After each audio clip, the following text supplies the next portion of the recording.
ജീവമൊഴി കാൽവരിനാഥന്റെ സ്നേഹമൊഴി തിരുനിറത്താൽ ജീവനേകും യേശുനാഥന്റെ ജീവമൊഴി ജീവധാര ജീവധാര ജീവധാര.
ദൈവനാമം മഹത്വപ്പെടട്ടെ.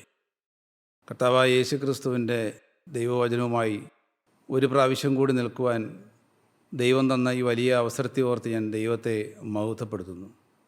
ദൈവത്തിന് സ്തോത്രം. കഴിഞ്ഞ ഒരവസരത്തിലായി ദൈവാത്മാവ് മനുഷ്യഹൃദയങ്ങളെ രൂപാന്തരപ്പെടുത്തുന്നുവെന്നും മനുഷ്യഹൃദയങ്ങളിലെ ആദിയും ഭയവുമെല്ലാം മാറ്റുന്നുവെന്നും അല്പമായി ചിന്തിക്കുവാൻ ദൈവം ഭാഗ്യം തന്നത് ഓർക്കുകയാണ്. അതിനെ തുടർച്ചയെന്നോണം ഇന്ന് തിരുവചനത്തിൽ നിന്ന് അല്പമായിട്ട് ചിന്തിക്കുവാനായി ഒരു വാക്യം നാം വായിക്കുന്നു. സങ്കീർത്തനങ്ങൾ 42-ൻ്റെ 5-ാം വാക്യത്തിൻ്റെ ആദ്യ ഭാഗം. എൻ്റെ ആത്മാവെ നീ വിഷാദിച്ച് ഉള്ളിൽ ഞരങ്ങുന്നതെന്ത്? ദൈവത്തിൽ പ്രത്യാശ വയ്ക്കുക. ദൈവത്തിന് സ്തോത്രം.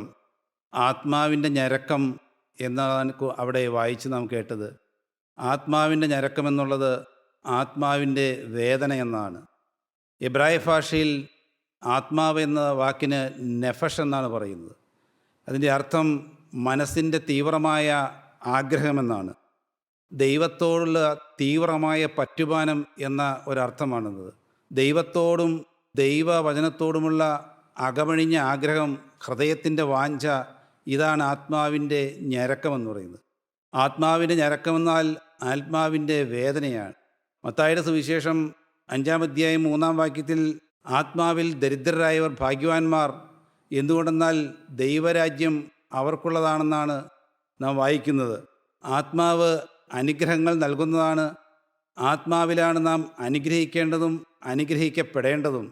ഒരിക്കൽ ഇസ്ഹാക്ക് ഏശാവിനെ വിളിച്ച് വേട്ടയിറച്ചിയുടെ കാര്യം ബോധിപ്പിച്ചുകൊണ്ടിരിക്കുന്ന സമയത്ത് ഇസ്ഹാക്ക് പറഞ്ഞു, ഉൽപ്പത്തി പുസ്തകം 27-ാം അധ്യായത്തിൻ്റെ 4-ാം വാക്യത്തിലാണ് ഇങ്ങനെ പറയുന്നത്: ഞാൻ മരിക്കും മുൻപേ തിന്ന് നിന്നെ അനുഗ്രഹിക്കേണ്ടതിന് എൻ്റെ അടുക്കൽ കൊണ്ടുവരിക എന്നാണ് പറയുന്നത്. വേട്ടയിറച്ചിയുടെ കാര്യമാണ് പറഞ്ഞത്. എങ്കിലും ആ വാക്യത്തിൻ്റെ ഇംഗ്ലീഷ് പരിഭാഷ ഞാൻ വായിച്ചപ്പോഴാണ് മനസ്സിലായത്, that my soul may bless you before I die എന്നാണ്. എൻ്റെ ആത്മാവാണ് നിന്നെ അനുഗ്രഹിക്കാൻ പോകുന്നതെന്നാണ്. യേശാവിന് കൊടുക്കാൻ പോകുന്ന ആത്മാവിൻ്റെ അനുഗ്രഹങ്ങളായിരുന്നു അത് പിന്നീട് യാക്കോബ് തന്ത്രത്തിൽ അത് കൈവശപ്പെടുത്തി.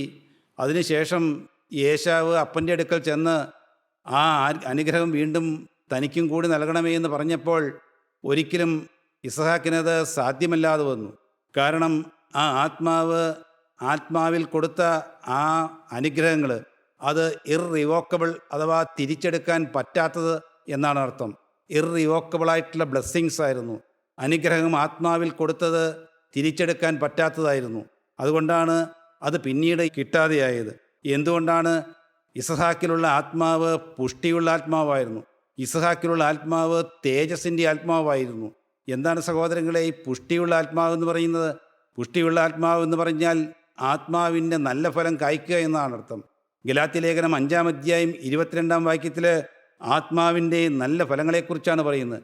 സ്നേഹം, സന്തോഷം, സമാധാനം, ദീർഘക്ഷമ, പരോപകാരം, ദയ, ഇന്ദ്രിയജയം മുതലായ എല്ലാ ഗുണങ്ങളുമുള്ള ഒരാത്മാവ്. അങ്ങനെയുള്ള ഒരാത്മാവിന് മാത്രമേ അനുഗ്രഹം കൊടുക്കാൻ പറ്റുകയുള്ളൂ, അനുഗ്രഹം വാങ്ങിക്കുവാൻ പറ്റുകയുള്ളൂ. തിരുവചനത്തിലുടനീളം ആത്മാവിന് പുഷ്ടിയുള്ള അനേകം കഥാപാത്രങ്ങളെ നാം കാണുന്നുണ്ട്.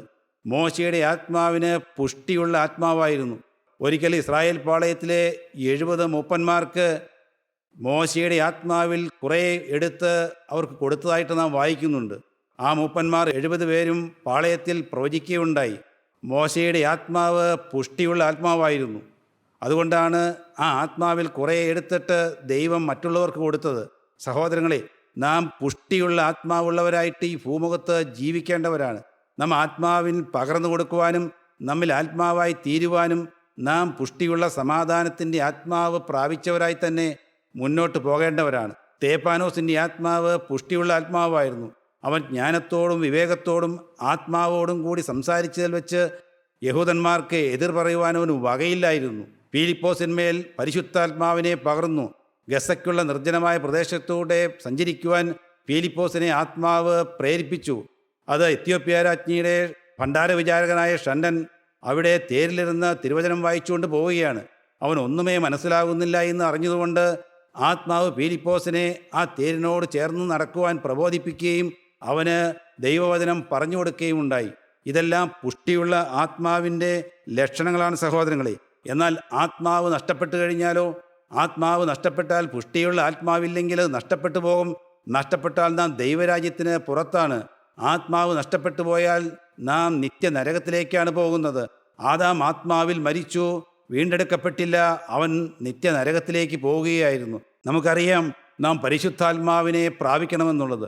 ഓരോ മനുഷ്യനെയും സ്വർഗരാജ്യത്തിലേക്ക് നയിക്കുന്നത് പരിശുദ്ധാത്മാവാണ്. പരിശുദ്ധാത്മാവ് ഈ മരുഭൂ പ്രയാണത്തിൽ മനുഷ്യന് നേരിടാവുന്ന അനേകം വിഘ്നങ്ങളും പ്രയാസങ്ങളുമുള്ള ഈ ജീവിതം, അതിനെ തരണം ചെയ്തുകൊണ്ട് കർത്താവായ യേശുക്രിസ്തുവിൻ്റെ പാതാരവിന്ദങ്ങൾ മുത്തുവാനായിട്ട് ഒരു മനുഷ്യനെ ഒരുക്കുന്നത് പരിശുദ്ധാത്മാവാണ്. അവൻ പരിശുദ്ധാത്മാവിൽ ജീവിക്കുകയും നടക്കുകയും ചെയ്താൽ മാത്രമേ ദൈവരാജ്യത്തിലേക്ക് എത്തുകയുള്ളൂ. ഈ ഭൂമിയിൽ അനേകമായ പ്രശ്നങ്ങളുണ്ടാകാം. പൈശാചികൻ അവനെ തകർത്ത് തരിപ്പണമാക്കുവാൻ അവൻ്റെ പുറകെ നടക്കാം. ഈ വിഘ്നങ്ങളെല്ലാം തരണം ചെയ്തുകൊണ്ട് ഒരു മനുഷ്യന് ദൈവരാജ്യത്തിൽ എത്തണമെങ്കിൽ പരിശുദ്ധാത്മാവിൻ്റെ സഹായം കൂടിയേ കഴിയുകയുള്ളൂ. നമുക്കറിയാം, ഇസ്ഹാക്കിൻ്റെ അടുക്കിലേക്ക് റിബേക്കായ്ക്ക് പോകണം. അനേകം മരുഭൂമികൾ താണ്ടിയുള്ള ഒരു യാത്രയാണിത്. ഉഷ്ണക്കാറ്റേറ്റ് വലഞ്ഞു പോകുന്നൊരു യാത്രയാണ്. എന്നാൽ റിബേക്കായ്ക്ക് ഒരു ധൈര്യമുണ്ട്. കൂടെ നിൽക്കുന്നത് എലയാസറാണ്. വഴി അറിയാവുന്നവനാണ് കൂടെ നിൽക്കുന്നത്. എലയാസർ പരിശുദ്ധാത്മാവിൻ്റെ പ്രതീകമാണ് സഹോദരങ്ങളെ. എലയാസർ റിബേക്കായെ എത്തേണ്ടിടത്ത് എത്തിക്കും. അതുപോലെ തന്നെ പരിശുദ്ധാത്മാവ് കർത്താവായ യേശുക്രിസ്തു വാനമേഘങ്ങളിൽ വരുമ്പോൾ, അവൻ നമ്മെ എതിരേൽക്കുവാനായി മധ്യാകാശത്ത് വരുമ്പോൾ നാം മണിപ്പന്തലിലേക്ക് നമ്മെ കൊണ്ടെത്തിക്കുന്നത് പരിശുദ്ധാത്മാവാണ്. ആ പരിശുദ്ധാത്മാവ് നാം പ്രാപിച്ചുകൊണ്ട് ഈ ഭൂമുഖത്ത് ജീവിക്കണം. ഭയാശങ്കകൾ ഒഴിവാക്കി തരുന്നത് പരിശുദ്ധാത്മാവാണ്. ദൈവരാജ്യം നമുക്ക് കരസ്ഥമാക്കി തരുന്നത് പരിശുദ്ധാത്മാവാണ്. ഒരിക്കൽ പൗലോസ് അപ്പോസ്തലൻ പറഞ്ഞു, അവൻ യെരൂശലേമിലേക്ക് പോകുവാൻ തയ്യാറെടുക്കുകയായിരുന്നു. മിലേത്തോസിൽ വെച്ച് എഫേസോസിലെ മൂപ്പന്മാരെ വിളിച്ചു വരുത്തി. അവരെല്ലാവരും പറഞ്ഞു, നീ ഇപ്പോൾ യെരൂശലേമിലേക്ക് പോകുന്നത് അപകടകരമാണ്, ജീവന് അപകടം വരുമെന്ന് പൗലോസ് അപ്പോസ്തലനോട് പറഞ്ഞു. എന്നാൽ അപ്പോസ്തലൻ പറഞ്ഞു, ഇല്ല, അപ്പോസ്തലനൊരു ധൈര്യമുണ്ട്, അവൻ പോകുവാൻ തീരുമാനിക്കുകയാണ്. എന്തായിരുന്നു അവൻ്റെ ധൈര്യം? ഇതാ ഞാൻ ആത്മാവിനാൽ ബന്ധിക്കപ്പെട്ടവനായി പോകുന്നു എന്നുള്ളതാണ് അപ്പോസ്തലൻ്റെ ധൈര്യം. ഇതാ ഞാൻ ആത്മാവിനാൽ ബന്ധിക്കപ്പെട്ടവനായി യെരൂശലേമിലേക്ക് പോകുന്നു, ബന്ധനങ്ങളും കഷ്ടങ്ങളും എനിക്കായി കാത്തിരിക്കുന്നുവെന്ന് പരിശുദ്ധാത്മാവ് പട്ടണം തോറും സാക്ഷ്യം പറയുന്നതല്ലാതെ അവിടെ എനിക്ക് നേരിടുവാനുള്ളത് ഒന്നും ഞാൻ അറിയുന്നില്ല. എങ്കിലും ഞാൻ എൻ്റെ പ്രാണനെ വിലയേറിയതായി എണ്ണുന്നില്ല. എൻ്റെ ഓട്ടവും ദൈവകൃപയുടെ സുവിശേഷത്തിന് സാക്ഷ്യം പറയണമെന്നുള്ള കർത്താവായ യേശുക്രിസ്തു എന്ന ആ ശുശ്രൂഷ തേക്കണമേ എന്ന് ഉരുകുള്ളൂ. ദൈവത്തിന് സ്തോത്രം. അതാണ് പരിശുദ്ധാത്മാവ് പ്രാപിച്ചു കഴിയുമ്പോൾ ഭയാശങ്കകൾ മാറുന്നു, ബന്ധനങ്ങൾ ഒഴിവാകുന്നു.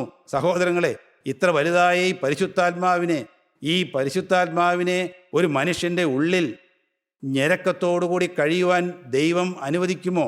ഒരിക്കലുമില്ല. ഒരിക്കൽ നോഹയുടെ കാലത്ത് ദൈവം പറഞ്ഞു, മനുഷ്യനിൽ എൻ്റെ ആത്മാവ് സദാ വാദിച്ചു കൊണ്ടിരിക്കുകയില്ല, അവൻ ജഡം തന്നെയല്ലോ. കുറേ സംവത്സരങ്ങൾ ഞാനൊരു മനുഷ്യന് കൊടുക്കുന്നു. ഈ ഭൂമിയിൽ ജീവിക്കുമ്പോൾ കുറേ സംവത്സരങ്ങൾ അവന് കൊടുക്കുകയാണ്. എന്നും വാദിക്കാൻ പറ്റുകയില്ല. ഒരു മനുഷ്യൻ മാനസാന്തരപ്പെടുന്നുണ്ടോ? അവൻ ആത്മാവിലായി തീരുന്നുണ്ടോ? അവൻ പരിശുദ്ധാത്മാവിനെ പ്രാപിക്കുന്നുണ്ടോ? എൻ്റെ വചനങ്ങൾക്ക് ചെവി കൊടുക്കുന്നുണ്ടോ? അവൻ യേശുക്രിസ്തുവിൻ്റെ പാതയിലൂടെയാണോ നടക്കുന്നത്? ഇത്യാദി കാര്യങ്ങൾ അന്വേഷിച്ചുകൊണ്ട് ഏതാനും വർഷങ്ങൾ ഈ ഭൂമിയിൽ ജീവിക്കുവാനായി ഒരു മനുഷ്യന് ആയുസ് നൽകുന്നു. എന്നാൽ അനേകർ സഹോദരങ്ങളെ ഇത് ഒഴിവാക്കിക്കളയുന്നു. ആത്മാവ് ഒരു വിലയുമില്ലാത്തതാക്കി തീർക്കുന്നു. അതുകൊണ്ട് മനുഷ്യൻ്റെ ഉള്ളിലെ ഈ ആത്മാവ് അത് ഞെരങ്ങിക്കഴിയുവാൻ ദൈവം അനുവദിക്കുകയില്ല. ഈ ആത്മാവെന്നുള്ളത് ദൈവത്തിൻ്റെ ഒരു ദാനം മാത്രമാണ്, ദൈവത്തിൻ്റെ ഒരു കൃപയാണ്. ഒരു മനുഷ്യന് ഈ ഭൂമിയിൽ പരിശുദ്ധാത്മാവിനെ പകർന്നു നൽകാൻ പറ്റുകയില്ല. ഈ ഭൂമിയിലെ മനുഷ്യൻ്റെ ഏതെങ്കിലും കാര്യപരിപാടികളുണ്ടോ, കലാപരിപാടികൾ കൊണ്ടോ ഒന്നും മനുഷ്യനിലേക്ക് പരിശുദ്ധാത്മാവിനെ പകരാൻ പറ്റുകയില്ല. പരിശുദ്ധാത്മാവിനെ പകരണമെങ്കിൽ ദൈവത്തിന് സ്തോത്രം, അത് യേശുക്രിസ്തുവിൻ്റെ കൃപ ഒന്നു മാത്രമാണ്. യേശുക്രിസ്തു ഒരു ഹൃദയത്തിൽ വസിക്കുമ്പോൾ മാത്രമാണ് പരിശുദ്ധാത്മാവ് ആ ഹൃദയത്തിലേക്ക് കടന്നു ചെല്ലുന്നത്. യേശുക്രിസ്തുവിന് വസിക്കാൻ പറ്റുന്ന, പരിശുദ്ധാത്മാവിന് വസിക്കാൻ പറ്റുന്ന വിശ്രാമത്തിൻ്റെ ഒരു സ്ഥലം നമ്മുടെ ഹൃദയത്തിൽ നാം ഒരുക്കുന്നുണ്ടോ എങ്കിൽ മാത്രമേ പരിശുദ്ധാത്മാവ് അവിടെ നിൽക്കുകയുള്ളൂ. അതിന് കർത്താവായ യേശുക്രിസ്തുവിലുള്ള ഒരു വിശ്വാസമാണ് ആദ്യം വരേണ്ടത്. യേശുക്രിസ്തുവിൻ്റെ നീതീകരിക്കുന്ന രക്തത്തിലുള്ള വിശ്വാസത്താൽ മാത്രമേ പരിശുദ്ധാത്മാവ് വ്യാപരിക്കുകയുള്ളൂ.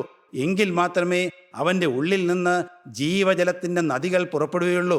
പരിശുദ്ധാത്മാവ് വരുമ്പോൾ ഒരു മനുഷ്യൻ്റെ ഉള്ളിൽ നിന്ന് ജീവജലത്തിൻ്റെ നദികൾ ഉത്ഭവിക്കും, പുറപ്പെടും. നാം വായിച്ച വേദഭാഗം 42-ാം സങ്കീർത്തനമാണ്. 42-ാം സങ്കീർത്തനം കോരപുത്രന്മാരുടെ സങ്കീർത്തനമാണ്. അതിൽ ഏറ്റവും പ്രധാനമായിട്ടുള്ള പറയുന്നത് ആത്മാവിൻ്റെ വിശപ്പിനെ കുറിച്ചാണ്. അതിൻ്റെ 1-ാം വാക്യത്തിൽ നാം വായിച്ചു, മാൻ നീർത്തോടുകളിലേക്ക് ചെല്ലുവാൻ കാംക്ഷിക്കുന്നത് പോലെയാണ് ദൈവമേ എൻ്റെ ആത്മാവ് നിന്നോട് ചേരുവാൻ കാംക്ഷിക്കുന്നത്. മാൻ എങ്ങനെ ഒരല്പം ജലത്തിനായിട്ട് നീർത്തോടുകളിലേക്ക് ചെല്ലുവാൻ ഉള്ള ആഗ്രഹം, അദമ്യമായ മനസ്സിൻ്റെ വിശപ്പ്. എങ്ങനെയാണ് ആ വിശപ്പ് വരുന്നത്? ദൈവത്തിൻ്റെ വചനത്തോടും ദൈവത്തോടുമുള്ള കഠിനമായ വിശപ്പാണത്. എൻ്റെ ആത്മാവ് നിന്നോട് ചേരുവാനായിട്ട് കാംക്ഷിക്കുന്നുവെന്ന് ഈ തിരുവചനത്തിലെ ഒട്ടനവധി അത്ഭുതങ്ങളുമായിട്ടുള്ള വലിയ അർത്ഥങ്ങൾ തരുന്ന ഒരു വാക്യമാണിത്. 42-ാം സങ്കീർത്തനത്തിൻ്റെ 1-ാമത്തെ വാക്യം. ഉത്കൃഷ്ട മനുഷ്യന്മാരായ അനേകം ഗുരുക്കന്മാരിൽ നിന്ന് ഞാനിത് കേട്ടിട്ടുള്ളതാണ്. അവർ പറയുന്നത് ഞാൻ കേട്ടിട്ടുണ്ട്. മോക്ഷമെന്ന വാക്കും നിർവ്വാണമെന്ന വാക്കുമെല്ലാം ഒരു മനുഷ്യൻ്റെ ആത്മാവ് ദൈവത്തിൻ്റെ ആത്മാവുമായി ചേരുന്ന അവസ്ഥ, ജീവാത്മാവും പരമാത്മാവും തമ്മിലുള്ള സംയോജനം, അതിനെയാണ് മോക്ഷമെന്നെല്ലാം പറയുന്നത് ഞാൻ കേട്ടിട്ടുണ്ട്. അത് മനുഷ്യജീവിതത്തിലെ ഏറ്റവും വലിയ ഒരു സംഭവമാണ്, ഒരു കാര്യമാണ്. അത് നടക്കാൻ പോകുന്ന കാര്യമാണ്. അതാണ് പറയുന്നത്, എൻ്റെ ആത്മാവ് നിന്നോട് ചേരുവാനായിട്ട് കാംക്ഷിക്കുന്നുവെന്ന്. സഹോദരങ്ങളെ, ആർക്കാ അങ്ങനെ ഒരു കാംക്ഷയുള്ളത്? അങ്ങനെ ഒരു ആഗ്രഹം ആർക്കെങ്കിലും ഉണ്ടോ? ഇന്ന് ജനങ്ങളുടെ ഇടയിൽ ആഗ്രഹമുണ്ട്, ഞാൻ എപ്പോഴാണ് വീട് പണിയുന്നതെന്നും ഞാൻ എപ്പോഴാണ് എൻ്റെ മക്കളെ പഠിപ്പിക്കുന്നതെന്നും വിവാഹം നടക്കുന്നതെന്നും ഇത്യാദി കാര്യങ്ങളെക്കുറിച്ചാണ് ചിന്തിക്കുന്നത്. എന്നാൽ ദൈവത്തിൻ്റെ ആത്മാവുമായി നാം ചേരുന്നു എന്ന് 42-ാം സങ്കീർത്തനത്തിൻ്റെ 2-ാമത്തെ വാക്യം നമുക്കൊന്ന് വായിച്ചു കേൾക്കാം. എൻ്റെ ആത്മാവ് ദൈവത്തിനായി, ജീവനുള്ള ദൈവത്തിനായി തന്നെ ദാഹിക്കുന്നു. ഞാൻ എപ്പോൾ ദൈവസന്നിധിയിൽ ചെല്ലുവാനിടയാകും. ആത്മാവ് ദൈവത്തിനായിട്ടാണ് ദാഹിക്കുന്നത്. അതിൻ്റെ 2-ാമത്തെ ഭാഗത്തിൽ പറഞ്ഞത്, ഞാൻ എപ്പോൾ ദൈവസന്നിധിയിൽ ചെല്ലുവാനിടയാകും. ഒരു ഭക്തൻ്റെ പ്രത്യാശ ഏതാണ്? ക്രൈസ്തവ ജീവിതത്തിൻ്റെ നട്ടെല്ലെവിടെയാണ്? ഞാൻ എപ്പോഴാണ് ദൈവരാജ്യത്തിൽ ചെല്ലുവാനിടയാകുന്നത്? എപ്പോഴാണ് ഈ ഭൂമിയിലെ അഫയേഴ്സ് നടത്തിയെടുക്കുന്നതെന്ന് വിചാരിച്ച് ഓരോ മനുഷ്യൻ നടക്കുകയാണ്. എന്നാൽ ഒരു ക്രൈസ്തവ ജീവിതം ആർജിക്കുന്നവൻ, അത് നടത്തണമെന്ന് ആഗ്രഹമുള്ളവൻ, ഒരു മാനസാന്തരപ്പെട്ട ജീവിതം നയിക്കുന്നവൻ, അവൻ തീർച്ചയായും വിചാരിക്കേണ്ട ഒരു കാര്യം മാത്രമേ ഉള്ളൂ. അവൻ്റെ ചിന്താധാരകളിൽ നിറഞ്ഞിരിക്കേണ്ട ഒരു വാക്യമാണിത്. 42-ാമത്തെ സങ്കീർത്തനം 2-ാമത്തെ വാക്യത്തിൽ, ഞാൻ എപ്പോൾ ദൈവസന്നിധിയിൽ ചെല്ലുവാനിടയാകും. എനിക്ക് ഒരേ ഒരു ആഗ്രഹമേ ഉള്ളൂ, ഈ ഭൂമിയിലെ ആയുസ് കഴിഞ്ഞ ശേഷം ഞാൻ എൻ്റെ ദൈവത്തിൻ്റെ പാതാരവിന്ദങ്ങളിൽ മൊത്തും, എൻ്റെ യേശുക്രിസ്തുവിൻ്റെ പാദപീഠത്തിൽ ഞാൻ അണയും. അതിനായിട്ട് ആര് കാത്തിരിക്കുന്നു എന്നാണ്. ലൂക്കോസിൻ്റെ സുവിശേഷം 12-ാം അധ്യായത്തിലെ ഒരു ധനവാനുണ്ട്. ആ മനുഷ്യൻ അനേകമായ കാര്യങ്ങളെല്ലാം സമ്പാദിച്ചു കൂട്ടി. ഈ ഭൂമിയിൽ അനേകം സമ്പത്തെല്ലാം അവൻ സ്വരുക്കൂട്ടിയെടുത്തു. എന്നാൽ സഹോദരങ്ങളെ, ഒരു ദൈവരാജ്യമുണ്ടോ എന്നവൻ ചിന്തിച്ചിട്ടുണ്ടോ? എനിക്ക് തോന്നുന്നില്ല അവൻ ചിന്തിച്ചുവെന്ന്. അപ്രകാരം അവന് ചിന്തിച്ചിട്ടുണ്ടെങ്കിൽ തന്നെയും അതിൽ എപ്രകാരമാണ് കടക്കുന്നതെന്ന് അവന് മനസ്സിലായിട്ടില്ല. അവൻ ആ ഭാഗം ചിന്തിച്ചിട്ടുണ്ടാവുകയില്ല. അവൻ കളപ്പുരകൾ വലുതാക്കാൻ നോക്കുകയാണ്, തൻ്റെ വിളവുകളെല്ലാം കൂട്ടിവെക്കാൻ നോക്കുകയാണ്. എന്നാൽ അവൻ ചിന്തിക്കുന്നുണ്ടാകും, ഒരു പക്ഷേ ഈ തന്നതെല്ലാം ദൈവമല്ലേ എനിക്ക് തന്നതെന്ന്. ഈ ഭൂമിയിലെ സമ്പത്തെല്ലാം തന്നതെനിക്ക് ദൈവമാണ്. അതുകൊണ്ട് ഞാൻ തിന്നുക, കുടിക്കുക, ആനന്ദിക്കുക, നാളെ നാം മരിക്കുമല്ലോ എന്നുള്ള എപ്പിക്യൂറിയൻ തത്വവുമായിട്ട് നടക്കുകയാണവൻ. എന്നാൽ ആ ലൂക്കോസിൻ്റെ സുവിശേഷം 12-ാം അധ്യായത്തിൻ്റെ 20-ാം വാക്യത്തോട് വരുമ്പോഴാണ് നമുക്ക് മനസ്സിലാകുന്നത്, അവന് വിളിച്ചിരിക്കുന്നത് മൂടാ എന്നാണ്. മൂടാ, ഈ രാത്രിയിൽ നിൻ്റെ പ്രാണനെ ഞാൻ ചോദിക്കുമെന്നാണ് പറയുന്നത്. പിന്നെ നീ ഒരുക്കി വെച്ചത് ആർക്കാവുമെന്നാണ് ചോദിക്കുന്നത്. ആത്മാവിൽ അവൻ സമ്പുഷ്ടനല്ലായിരുന്നു. ആത്മാവിൽ ആ ധനവാൻ പുഷ്ടി പ്രാപിച്ചിരുന്നില്ല. ഈ ലോകത്തിലെ പുഷ്ടിയെല്ലാം അവനുണ്ടായിരുന്നു. എന്നാൽ ആത്മാവിൽ അവൻ പുഷ്ടിയില്ലാത്തവനായിരുന്നു. ദൈവരാജ്യത്തെക്കുറിച്ച് അവൻ അറിയില്ലായിരുന്നു. ദൈവരാജ്യത്തിൽ എങ്ങനെയാണ് ഒരു മനുഷ്യൻ കടക്കേണ്ടതെന്ന് അറിയില്ലായിരുന്നു. തനിക്ക് തന്നെ സ്വരൂപിക്കുന്നവൻ്റെ അവസ്ഥ ഈ ഭൂമിയിൽ അതായി മാറുകയാണ്. നമുക്കറിയാം, മർക്കോസിൻ്റെ സുവിശേഷം 8-ാം അധ്യായം 36-ാം വാക്യത്തിൽ, ഒരു മനുഷ്യൻ സർവ്വലോകവും നേടിയാലും അവൻ തൻ്റെ ആത്മാവിനെ നഷ്ടപ്പെടുത്തിയാൽ അവന് എന്ത് പ്രയോജനമാണുള്ളത്? സഹോദരങ്ങളെ, ഒരു പ്രയോജനവുമില്ല. ഈ ലോകത്ത് ദൈവമക്കൾക്ക് അനേകമായ പ്രശ്നങ്ങൾ വരാം, പ്രതിസന്ധികൾ വരാം, പ്രാതികൂല്യങ്ങൾ വരാം. അവിടെയൊക്കെയും ഈ ലോകം നമ്മോട് ചോദിക്കും. ഒരുപക്ഷേ നാം മാനസാന്തരപ്പെട്ട ജീവിതവും ഒരു കൂട്ടായ്മ ജീവിതവും എല്ലാം നയിക്കുന്നവരായിരിക്കാം. ആരാധനാലയങ്ങളെല്ലാം നാം പോവുകയും വളരെ നല്ല രീതിയിലൊരു ക്രൈസ്തവ ജീവിതം മുന്നോട്ട് കൊണ്ടുപോവുകയും ചെയ്യുന്നവരായിരിക്കാം. യേശുക്രിസ്തുവിനെ ആത്മാവിലും സത്യത്തിലും ഗ്രഹിച്ചവരായിരിക്കാം. എന്നാൽ വൈഷമ്യങ്ങൾ നേരിടുമ്പോഴും ഒരു പ്രതിസന്ധികൾ വരുമ്പോഴും ലോകം നമ്മോട് ചോദിക്കും, നിന്റെ ദൈവം എവിടെയെന്ന് ചോദിക്കും. നിന്റെ ദൈവം ഇപ്പോൾ എവിടെ പോയി? നിന്റെ ദൈവത്തിന് രക്ഷിക്കാൻ പറ്റില്ല എന്ന് ചോദിക്കും. അതുകൊണ്ടാണ് 42 സങ്കീർത്തനത്തിൻ്റെ 3 വാക്യത്തിൽ അതാണ് എഴുതിയിരിക്കുന്നത്, നിന്റെ ദൈവം എവിടെയെന്നവർ എന്നോട് നിത്യം പറയുന്നു എന്ന്. ദൈവത്തിന് സ്തോത്രം. അതിന് എന്താണ് ഒരു ഉത്തരം? അതിനൊരു ഭക്തന് ഉത്തരം ഒന്ന് മാത്രമേ ഉള്ളൂ, അവൻ്റെ കണ്ണുനീര്. എൻ്റെ കണ്ണുനീർ രാവും പകലും എൻ്റെ ആഹാരമായി തീർന്നിരിക്കുന്നു. കണ്ണുനീര് മാത്രമേ ഉത്തരമുള്ളൂ സഹോദരങ്ങളെ. കണ്ണുനീര് കൊണ്ട് കട്ടിലിൽ നനയ്ക്കേണ്ട ഒരു ഭക്തൻ, രാത്രിയിൽ രാമത്തിൻ്റെ ആരംഭത്തിൽ എഴുന്നേറ്റിരുന്ന് വിലപിക്കുന്ന ഒരു ഭക്തനായ മനുഷ്യൻ, കണ്ണുനീര് കൊണ്ട് കർത്താവായ യേശുക്രിസ്തുവിൻ്റെ പാദപീഠം കഴുകുന്ന ഒരു ഭക്തൻ.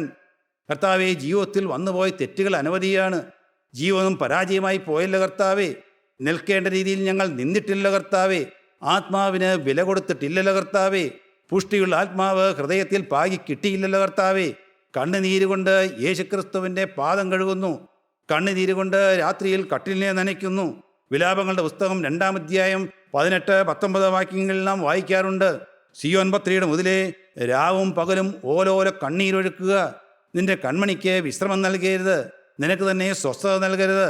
വീതിയുടെ തലക്കിരംഗം വിശപ്പ് കൊണ്ട് തളർന്നു കിടക്കുന്ന കുഞ്ഞുങ്ങളുടെ ജീവരക്ഷയ്ക്കായി അവങ്കിലേക്ക് കൈമലർത്തുക, അവങ്കിലേക്ക് കൈമലർത്തി നിലവിളിക്കുക എന്ന്. സഹോദരങ്ങളെ, ആർപ്പോടുകൂടി നിലവിളിക്കണമെന്ന് ഞാൻ പറയും. അയ്യം വിളിച്ച് നിലവിളിക്കണമെന്ന് ഞാൻ പറയും. കർത്താവെ, ക്ഷമിക്കണമേ എന്ന് പറയും. ആത്മാവിനെ പാകി തരണമേ എന്ന് നാം പറയും. ഉത്തരമേ ഒന്നേ ഉള്ളൂ. ഒരു ഭക്തന് ഈ ഭൂമിയിൽ മറ്റുള്ളവരോടുള്ള ഉത്തരം ഒന്നേ ഉള്ളൂ. മറ്റുള്ളവരോട് നമുക്ക് കുറിക്കൊള്ളുന്ന ഉത്തരം പറയുവാൻ ഒരു ആത്മീയനോ ഒരു ഭക്തനോ സാധിക്കുകയില്ല. അവൻ്റെ ഉത്തരം കണ്ണുനീര് മാത്രമേ ഉള്ളൂ. കണ്ണുനീരാലാണ് ഒരു ഭക്തൻ ദൈവസന്നിധിയിൽ ഉത്തരം പറയുന്നത്. അവൻ ലോകത്തോട് ഉത്തരം പറയുന്നതും കണ്ണുനീരാൽ തന്നെയാണ്. 42-ാം സങ്കീർത്തനത്തിൻ്റെ 6-ാം വാക്യം നമുക്കൊന്ന് വായിച്ചു കേൾക്കാം. എൻ്റെ ദൈവമേ, എൻ്റെ ആത്മാവ് എന്നിൽ വിഷാദിച്ചിരിക്കുന്നു. അതുകൊണ്ട് യോർദാൻ പ്രദേശത്തും ഹെർമോൻ പർവ്വതങ്ങളിലും മിസാർ മലകളിലും വെച്ച് ഞാൻ നിന്നെ ഓർക്കുന്നു. ആത്മാവ് വിഷാദിച്ചിരിക്കുകയാണ്. ആത്മാവ് മനുഷ്യൻ്റെ ഉള്ളിൽ വിഷാദിച്ചിരിക്കുകയാണ്. കാരണം എന്താണ്? കാരണം പറഞ്ഞിരിക്കുകയാണ്, യോർദാൻ്റെ പ്രദേശത്തും ഹെർമോൻ പർവ്വതത്തിലെയും മീസാർ മലനിരകളുടെ വഴിയും അനുഭവത്തിലൂടെ അത് കടന്നു പോയിക്കൊണ്ടിരിക്കുകയായിരുന്നു എന്ന്. അതായിരുന്നു എൻ്റെ ആത്മാവിൻ്റെ ഞരക്കത്തിന് കാരണം. യോർദാൻ എന്ന് പറയുമ്പോൾ ദൈവവചനത്തിൽ 2 അർത്ഥമാണുള്ളത്. ഒന്ന് മരണയോർദാൻ എന്ന അർത്ഥവും, രണ്ടാമത് കലങ്ങി മറിഞ്ഞ പ്രക്ഷുബ്ധമായ അവസ്ഥ എന്നും അർത്ഥവും. ഇവിടെ മനുഷ്യജീവിതത്തിലെ കലങ്ങി മറിഞ്ഞ പ്രക്ഷുബ്ധമായ അവസ്ഥയാണ്. അതിലൂടെയാണ് മനുഷ്യജീവിതം കടന്നുപോയിക്കൊണ്ടിരിക്കുന്നത്.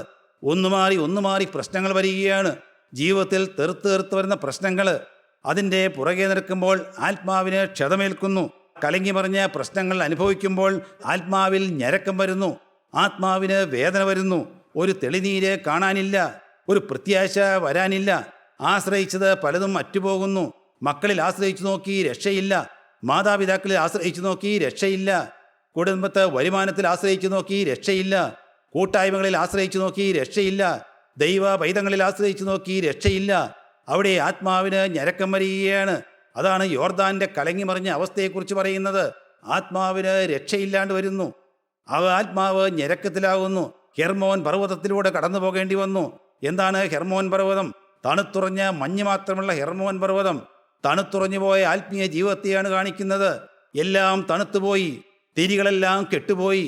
ഒരു കാലത്ത് കത്തിച്ചു കിട്ടിയ തിരികളായിരുന്നു. ആത്മാവിൽ നല്ല പുഷ്ടിയുള്ള ഒരാത്മാവുണ്ടായിരുന്നു. എന്നാൽ അതെല്ലാം കെട്ടുപോകുകയാണ്.